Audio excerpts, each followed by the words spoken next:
decisions that Donald Trump makes, especially when it comes to the people that he decides to appoint to very important positions, including this one, because I did have to make sure that I wasn't going crazy. But when I say that you are the least qualified FBI director in the history of the FBI, that is real, because you are the only one that never even served with the FBI prior to joining, yet we are supposed to believe that you are the greatest thing since sliced bread. I didn't ask you a question. And frankly, when people sit around and say things like, oh, you know, we're happy because now we feel safe, I don't know who feels safe in this country except for the white supremacists. I know that multiple colleagues on this side of the aisle have faced death threats. In fact, somebody tried to kill one of my colleagues. And frankly, I don't know if this FBI or under your leadership, if those people would have been caught. I don't have any confidence in you. Another one, Republican lawmaker says she received death threats after voting against Jim Jordan in speaker's race. Without objection. In addition, there was another one from another colleague who now is leaving Congress because they said that they were calling his wife anonymously and threatening her life to the extent that she ended up sleeping with a firearm. You know what is actually insane to me? The FBI has a hiring process so brutal that most people fail it multiple times before they even get close. Background checks, psychological evaluations, lie detector tests, years of training. And somehow the man sitting in that chair as director of the entire organization skipped every single step of that process. Never worked a day inside the FBI, never wore the badge, never ran a single case, and he wants to sit in front of Congress and talk about succeeding in the mission. Watch Jasmine Crockett say what nobody else had the guts to say to his face. Man, oh man, there has been so much today, and I truly don't know where to start. So I'm just going to make sure that we start off with a few facts. So a couple of facts that we need to make clear for everyone is that, number one, Director Christopher Wray, when he was appointed to be the head of the FBI, was appointed by Donald Trump. Now, I will agree that I definitely take issue with a number of decisions that Donald Trump makes, especially when it comes to the people that he decides to appoint to very important positions, including this one, because I did have to make sure that I wasn't going crazy. But when I say that you are the least qualified FBI director in the history of the FBI, that is real, because you are the only one that never even served with the FBI prior to joining, yet we are supposed to believe that you are the greatest thing since sliced bread. I didn't ask you a question.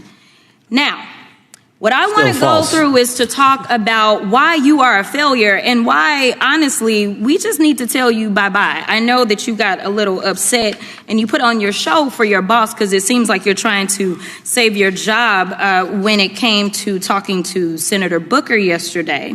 But let's go through some of your failures. So before you were even confirmed, and I think one of my colleague from Georgia, pointed out that you were already targeting career officials so that you could direct illegal firings. Mind you, these cases that you were so upset about, which are the ones tied to Trump, the cases came through his handpicked FBI director. And frankly, when people sit around and say things like, oh, you know, we're happy because now we feel safe, I don't know who feels safe in this country except for the white supremacists, because I specifically as a black woman definitely don't feel safe. And frankly, my colleagues have been real nice to you today, and I applaud them, but I don't have the same demeanor because I know that multiple colleagues on this side of the aisle have faced death threats. In fact, somebody tried to kill one of my colleagues. And frankly, I don't know if this FBI or under your leadership, if those people would have been caught. I don't have any confidence in you. And if we start talking about the reasons that I lack confidence, we could start with you not just wanting to acknowledge some simple facts. Simple facts like the vast majority of the threats are coming from right-wing extremism. And I know my colleagues have tried to stress this, but I decided that I would maybe do it in a different way. Number one, I have a couple of UCs. Kim Buck, one of multiple Republicans receiving death threats for voting against Jim Jordan as House Speaker. Without objection. Another one, Republican lawmaker says she received death threats after voting against Jim Jordan in speaker's race. Without objection. In addition, there was another one from another colleague who now is leaving Congress because they said that they were calling his wife anonymously and threatening her life to the extent that she ended up sleeping with a firearm. Without objection.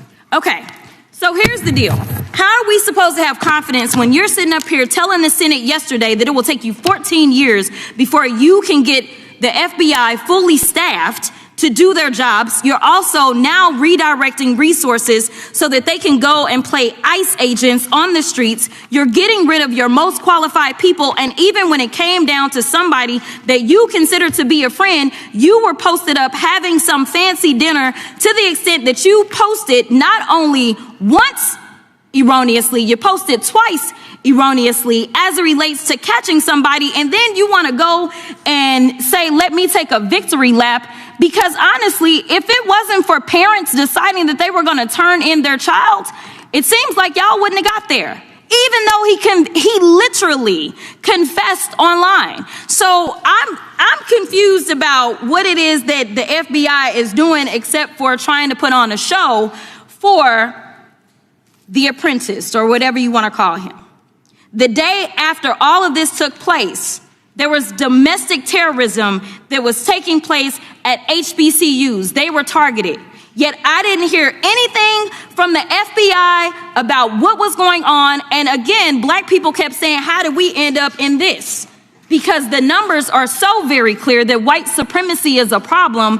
And honestly, I've not heard anything out of you today that makes me believe that you're going to do anything about the white supremacy problem. The one that is leading to children being killed, children being shot, as well as members of their community as they're worshiping in their churches. The time of the gentlelady has expired. If the gentleman would like to respond to any of that. Well, I'll respond. Kash Patel, as I said when I introduced him, public defender, former prosecutor, top staffer on the House Intelligence Committee, Deputy Director of National Intelligence with the National Security Council, Chief of Staff at the Department of Defense, and FBI Director. I think that's a pretty good resume for the guy who's now running the top law enforcement agency in our country. And we've seen all the stats that he's given to the committee on how much better they're doing at getting the bad guys than the previous guy was doing. With that, I recognize the gentleman from South Carolina. Thank you, Mr. Chairman. Director Patel, I think you're witnessing some auditions, clickbait auditions for the Academy Award for my Democratic colleagues. We'll see how they fare as they're on MSNBC later on today. But do you care, before I launch into my line of questioning, to respond to Ms. Crockett from Texas on that very elaborate and theatric display? Here's what I've learned in my government service. I don't give a damn what they say about me as long as I'm succeeding in the mission. We're succeeding in the mission because the men and women of the FBI have never been empowered to do more work and to hit the streets harder than by President Trump's authorities and resources he's given us. And so all I care about is that we are capturing more child predators than ever before, taking more drugs off the streets than ever before, that we are capturing murderers at a significantly historic rate, and we're delivering this country the lowest murder rate in recorded history. That are facts that you cannot dispute. But you can come at me all you want. I don't care. Thank you, Director, for that. And we appreciate your service. We appreciate the results speak for themselves, I think, pretty plainly, and your commitment not only to results, but to transparency. So we do appreciate that. His entire response was basically, yes, I am great. Trust me. The numbers are good. I do not care what you think. No evidence, no sources, no documentation, just confidence borrowed from the man who appointed him. And here's the part that nobody is talking about. When Crockett finished, Jordan jumped in and read Patel's resume out loud for him. The chairman of the committee reading the resume because Patel could not defend himself, so someone else had to do it for him. That tells you everything about what actually happened in that room. She destroyed him so bad that even his grammar broke. He literally said that are facts. The director of the FBI said that are facts on national television, and he called it a mission. Brother, what mission? HBCUs were being targeted by domestic terrorism, and the FBI said nothing. Republican lawmakers were receiving death threats from right-wing extremists, and their wives were sleeping with firearms out of fear. And the FBI said nothing. but the victory lap for catching someone whose own parents turned him in after he confessed online. That got posted twice. Now drop a comment below and tell me one word that describes Kash Patel's performance today. I want to see what you all come up with.